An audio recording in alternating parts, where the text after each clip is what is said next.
নতুন 4টি নিয়মে ভিসা চালু করেছে সংযুক্ত আরব আমিরাত। হ্যালো এভরিওয়ান, আসসালামু আলাইকুম, welcome to our brand new tutorial. আপনারা যারা সংযুক্ত আরব আমিরাতের অভিবাসন প্রত্যাশী রয়েছেন তাদের জন্য আজকের ভিডিওটি খুব গুরুত্বপূর্ণ।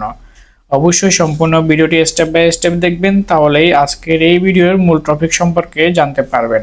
আপনারা অনেকেই আমাদেরকে কমেন্ট করে জানান যে সংযুক্ত আরব আমিরাতের লেবার ভিসা এবং ফ্যামিলি ভিসা এবং ট্যুরিস্ট ভিসা চালু হয়েছে কিনা অথবা কখন চালু হবে।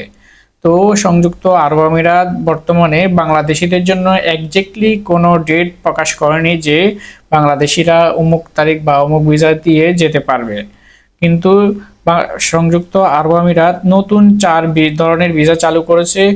তো আপনাদেরকে আজকে সেগুলো জানানোর চেষ্টা করব, কি সেই 4 ধরনের ভিসা এবং কারা কারা এই ভিসাগুলোর জন্য আবেদন করতে পারবেন এবং যেতে পারবেন, কিভাবে আবেদন করবেন, আপনাদের খরচ কেমন পড়বে, সকল কিছুই আজকের এই ভিডিওতে বিস্তারিত জানতে পারবেন। তো চলুন মূল ভিডিওতে শুরু করা যাক।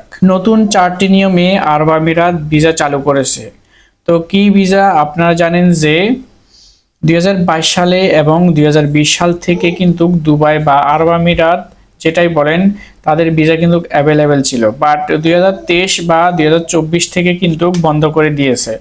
আপনারা জানেন যে বাংলাদেশের গভর্নমেন্ট পরিবর্তন হওয়ার ফলে এই প্রবলেমটা দেখা দিয়েছে।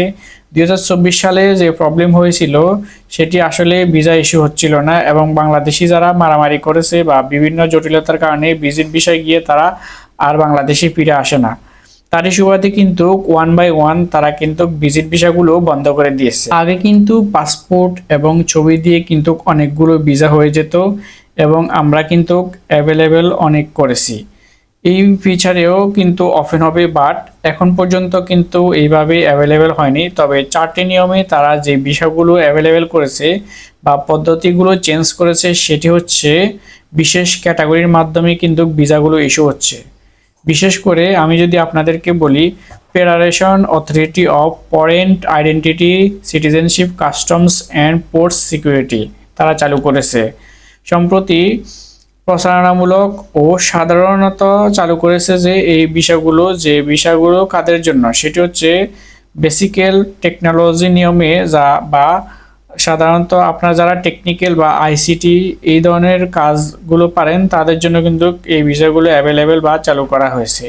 এরপর হচ্ছে সাধারণ সিটিজেনশিপ, অন্যান্য দেশের বড় ফার্স্ট ওয়ার্ল্ড কান্ট্রি তাদের জন্য কিন্তু অ্যাভেলেবেল।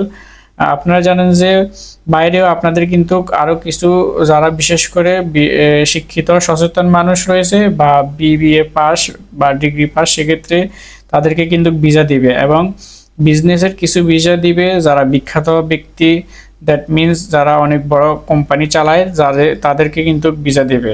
এর বাইরেও যারা সাধারণত মিডিয়া কর্মীগুলো রয়েছে, যারা মিডিয়াতে কাজ করেন তারা কিন্তু চাইলেও ভিসার জন্য আবেদন করতে পারে, তাদের জন্য কিন্তু ভিসা অ্যাভেলেবেল রয়েছে। এর বাইরেও যারা অনলাইন নিয়ে কাজ করে থাকেন তারাও কিন্তু চাইলে যেতে পারেন, ফ্রিল্যান্সিং যে ভিসা বলে সেটা দিয়ে কিন্তু যেতে পারেন। 4 নম্বরে যাদের জন্য ভিসা অ্যাভেলেবেল রয়েছে তারা হলো যারা মডেল, তারকা বা ফেমাস, তাদের ক্ষেত্রে কিন্তু চাইলে এই ভিসাগুলো, এই সুযোগ সুবিধাগুলো পেতে পারে। সেক্ষেত্রেও সেম 4টা ক্যাটাগরি রয়েছে। এই ক্যাটাগরি কিন্তু তাদেরকে এই ক্যাটাগরির আন্ডারে পড়তে হবে, বাট কীরকম সময় লাগবে সেটি কিন্তু এখনো পর্যন্ত জানানো হয়নি। কতদিন সময় লাগবে অথবা নির্দিষ্ট কোনো টাইম এখনো বলা হয়নি, তবে তারা চাইলে এই ভিসাগুলোর জন্য এখন আবেদন করতে পারবে। বর্তমানে সংযুক্ত আরব আমিরাতের যে সাধারণ পাবলিক রয়েছে তাদের জন্য কিন্তু ভিজিট ভিসা সম্পূর্ণভাবে বন্ধ রয়েছে। তারা চাইলে কিন্তু এই ভিজিট ভিসাগুলোর জন্য আবেদন করতে পারবে না। তারা যদি এই ভিজিট ভিসার জন্য আবেদন করতে চায় অবশ্যই তাদেরকে এই 4 ক্যাটাগরির মধ্যে যে কোনো একটা ক্যাটাগরি আন্ডারে পড়তে হবে, তাহলে কিন্তু তারা ভিজিট ভিসার জন্য আবেদন করতে পারবে।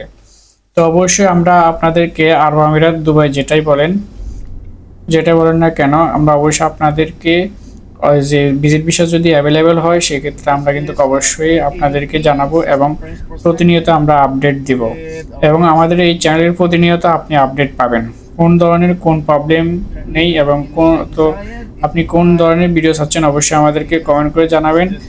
তো আমরা চেষ্টা করব আপনাদেরকে সেই ইনফরমেশনগুলো শেয়ার করার জন্য। তবে আপনারা চাইলে বর্তমানে মালয়েশিয়ার যে কলিং ভিসা রয়েছে সেটির জন্য আবেদন করতে পারেন, বর্তমানে কিন্তু মালয়েশিয়া কলিং ভিসার জন্য কিন্তু ফাইল জমা নিচ্ছে। আপনারা চাইলে কিন্তু মালয়েশিয়া কলিং ভিসার জন্য অ্যাপ্লাই করতে পারেন। সেটি কিন্তু খারাপ না, মধ্যপ্রাচ্যের একটি উন্নত রাষ্ট্র, আপনারাও কিন্তু সেখানে আবেদন করতে পারেন। যদি আপনি কোনো একটা কাজের আপনার যদি কোনো একটা কাজের দক্ষতা থেকে থাকে তাহলে অবশ্যই আপনি সেই সার্টিফিকেট অথবা এডুকেশনাল কোয়ালিফিকেশন সার্টিফিকেট দিয়ে আবেদন করতে পারেন। বর্তমানে মালয়েশিয়াতে প্রায় লক্ষাধিক কর্মী নিয়োগ করা হবে এবং আপনারা চাইলে সেখানে আবেদন করতে পারেন। তো অবশ্যই আপনাদেরকে যে কোনো একটি কাজের অভিজ্ঞতা থাকতে হবে। আপনি যদি অনভিজ্ঞ হন সেক্ষেত্রে আপনি যদি আবেদনও করেন, যার ফলে আপনি কাজ পাবেন না বা সেখানে যাওয়ার পর আপনার অনেক ধরনের সমস্যার সম্মুখীন হতে হবে এবং পরবর্তীতে দেখা যাবে আপনাকে দেশে আবার রিটার্ন করে দেবে। তো আমরা চেষ্টা করব অবশ্যই লিগ্যাল প্রসেসিংয়ে যাওয়ার জন্য এবং আমাদের যাতে এডুকেশনাল কোয়ালিফিকেশনের পাশাপাশি ওয়ার্ক এক্সপিরিয়েন্সটাও থাকে। অবশ্যই যে কোনো একটা কাজে আমাদেরকে দক্ষ হতে হবে, লাইক প্লাম্বার, ড্রাইভার, ইলেকট্রিশিয়ান, আরও বিভিন্ন ধরনের কাজ রয়েছে। আমরা যদি শ্রমিক বিষয়ে যেতে চাই তাহলে অবশ্যই আমাদেরকে কর্মঠ হতে হবে, পারিশ্রমিক হতে হবে, যাতে শ্রম দিয়ে কাজ করতে পারি এরকম মন মানসিকতা থাকতে হবে, তাহলে কিন্তু আমরা এই ভিসাগুলো আবেদন করব। এছাড়া আদারওয়াইজ আমরা যদি মনে করি যে সেখানে গিয়ে আমরা অফিসিয়াল কোনো কাজকর্ম করব, ঠিক আছে, এই ধরনের চিন্তাভাবনা নিয়ে কেউ আপনারা ফাইল জমা করবেন না বা সেখানে মুভ অন করবেন না। পরবর্তীতে আপনাদের সমস্যার সম্মুখীন হতে হবে এবং আপনাদের 2-4 জন 5-10 জনের জন্য কিন্তু দেশের বদনাম হবে এবং যারা সাধারণ পাবলিক রয়েছে তারা কিন্তু আপনাদের কারণে এই ভিসাগুলো থেকে বঞ্চিত হবে। অবশ্যই আমরা চেষ্টা করব যদি আমাদের ওয়ার্ক এক্সপিরিয়েন্স থাকে সেটি দিয়ে দেওয়ার জন্য, না হলে আমরা এই এক্সপিরিয়েন্সটাকে ডেভেলপ করব। দেন আমরা যে বিশ্বের যে কোনো মধ্যপ্রাচ্য এবং ইউরোপ আমেরিকা যেখানেই বলেন না কেন, আপনার এডুকেশনাল কোয়ালিফিকেশনের পাশাপাশি আপনার ওয়ার্ক এক্সপিরিয়েন্স অবশ্যই থাকতে হবে, তাহলে আপনি যেখানে যান না কেন অবশ্যই আপনি কাজ পাবেন বা কাজ করতে পারবেন। এই হচ্ছে মূল বিষয়। তো আশা করি এতক্ষণ যারা আমাদের ভিডিওগুলো কন্টিনিউ করেছেন আশা করি বুঝতে পেরেছেন আমাদের এই মূল ভিডিওর মূল থিম আমরা কি বোঝাতে চেয়েছি। তো দেখা হবে নতুন কোনো ভিডিওতে। সবাইকে ধন্যবাদ। আসসালামু আলাইকুম।